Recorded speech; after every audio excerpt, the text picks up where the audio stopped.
새벽 경건에 오신 성도 여러분을 주님의 이름으로 환영합니다. 13훈련생 14기 정대보라입니다. 본문 말씀은 역대하 35장 말씀인데 오늘 읽으실 말씀은 35장 1절과 20절입니다. 제가 35장 1절과 20절을 읽어드리겠습니다. 요시아가 예루살렘에서 여호와께 유월절을 지켜 첫째 달 14째 날에 유월절 어린 양을 잡으니라. 20절 말씀은 이 모든 일 후 곧 요시아가 성전을 정돈하기를 마친 후에 애굽왕 느고가 유브라데 강가의 갈그미스를 치러 올라왔으므로 요시아가 나가서 방비하였더니 유다 16대 왕 요시아는 역대하 34장에서 철저한 종교개혁을 단행했습니다. 35장 1절에서 19절은 유월절 절기를 지킴에 대하여 말씀하고 20절에서 27절은 요시아 왕의 죽음에 대하여 말씀하고 있습니다. 1절을 보면 요시아가 예루살렘에서 여호와께 유월절을 지켜 첫째 달 14째 날에 유월절 어린 양을 잡으니라 고 말씀하고 있습니다. 요시아 왕은 유월절을 준비하기 위하여 성전에서 직무를 수행할 제사장들을 세우고 백성들을 섬길 레위인들을 세워서 그들을 격려하며 모세의 율법을 행할 것을 지시합니다. 왕은 먼저 모인 백성들을 위하여 어린 양과 어린 염소 3만 마리와 수소 300마리를 유월절 제물로 드리고 방백들도 제사장들도 레위 사람의 우두머리들도 기쁜 마음으로 유월절 제물들을 드렸습니다. 제사장들은 여호와께 드릴 번제물을 준비하고 레위인들은 백성들에게 나눌 성물들을 모세의 책에 기록된 대로 규례대로 행하였습니다.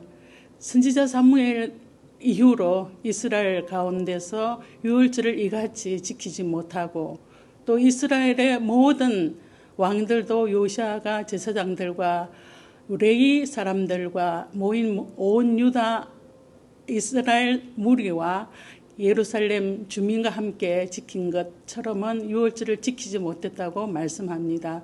성경은 요시아 왕이 얼마나 하나님에 대하여 율법의 말씀을 따라 철저히 준행하고 성전에서 섬기는 자들이 직분과 직무를 잘 감당할 수 있도록 지도했는지 말씀해주고 있습니다. 20절은 이 모든 일 후 곧 요시아가 성전을 정돈하기를 마친 후에 애굽왕 느고가 유브라데 강가의 갈그미스를 치러 올라왔으므로 요시아가 나가서 방비하였더니라고 말씀합니다. 북이스라엘을 정복했던 아수르가 세력이 약해져서 신생 바빌론에 멸망하는 시기에 유프라테스 강가와 티그리스 강 사이에 있는 갈그미스를 점령하려는 전쟁이 일어납니다. 그 틈을 타서 애굽도 갈그미스를 정복하여 패권을 차지하려는 계획을 가지고 갈그미스를 치러 북쪽으로 올라갑니다. 느고 왕과 애굽 군대가 남방 유다를 거쳐 이스라엘 땅 무기토에 이르렀을 때에 요시아 왕은 하나님께서 느고 왕을 통해 느고 왕과 싸우지 말라고 말씀하셨음에도 불구하고 느고 왕과 싸우다가 애굽 군인이 쏜 화살에 맞아서 중상을 당하고 예루살렘에 들어온 후에 죽어서 조상들의 묘실에 장사되었습니다. 요시아의 죽음으로 인하여 온 유다와 예루살렘 사람들이 슬퍼하고 동시대를 살았던 예레미야 선지자는 그를 위해 애가를 지었고 노래하는 자들도 슬피 노래한 것이 이스라엘의 규례가 되어서 그 가사가 애가 중에 기록되었습니다.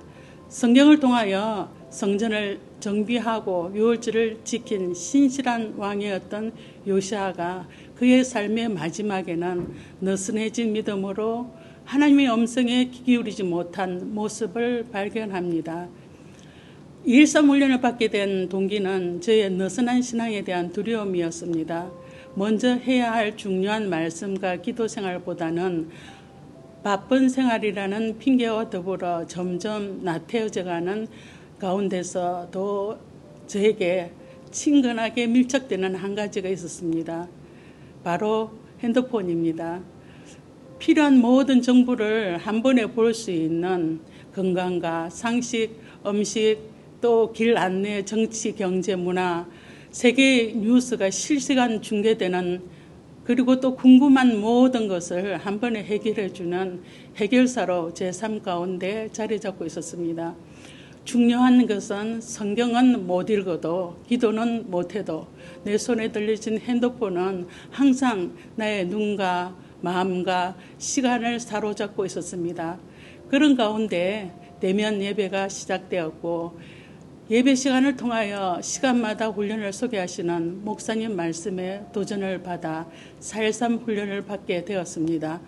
인도자들의 열정과 사랑의 결실로 매일 성경 읽기와 기도 생활에 시간을 드립니다. 2.13 훈련을 통하여 다시 한번 제 신앙에 대한 점검을 받고 있습니다. 30년이 지난 에베소 교회의 모습과 제 모습이 흡사히 닮아 있음을 깨닫습니다. 이제 좋은 열매를 맺기를 소망하며 제자 재생산을 하기 위해 하나님 앞에 중요하지 않은 것은 가지를 치고 말씀 회복과 기도 회복에 힘쓰겠습니다. 우리가 다 하나님의 아들을 믿는 것과 아는 일에 하나가 되어 온전한 사람을 이루어 그리스도의 장성한 분량이 충만한 데까지 이르리니, 이는 우리가 이제부터 어린아이가 되지 아니하여 사람의 속임수와 간사한 유혹에 빠져 온갖 교훈의 풍조에 밀려 요동하지 않게 하려 함이라. 오직 사랑 안에서 참된 것을 하여 범사에 그에게까지 자랄지라. 그는 그리스도 머리니 곧 그리스도라. 에베소서 4장 13절로 15절 말씀입니다. 아멘. 기도하겠습니다. 하나님 아버지 감사합니다. 요시야 왕이 하나님이 주신 말씀을 따라 순종하였을 때 하나님이 들으셨고 하나님 뜻을 행할 수 있는 능력을 주셨습니다. 저희도 예수 그리스도의 무한하신 은혜와 사랑을 받은 자들로서 예수님의 대사명에 순종하는 제자들이 되게 하여 주옵소서. 주님을 생각하며 기쁨과 감사가 충만한 복된 한 날 되기를 소망하며 예수님 이름으로 기도드립니다. 아멘.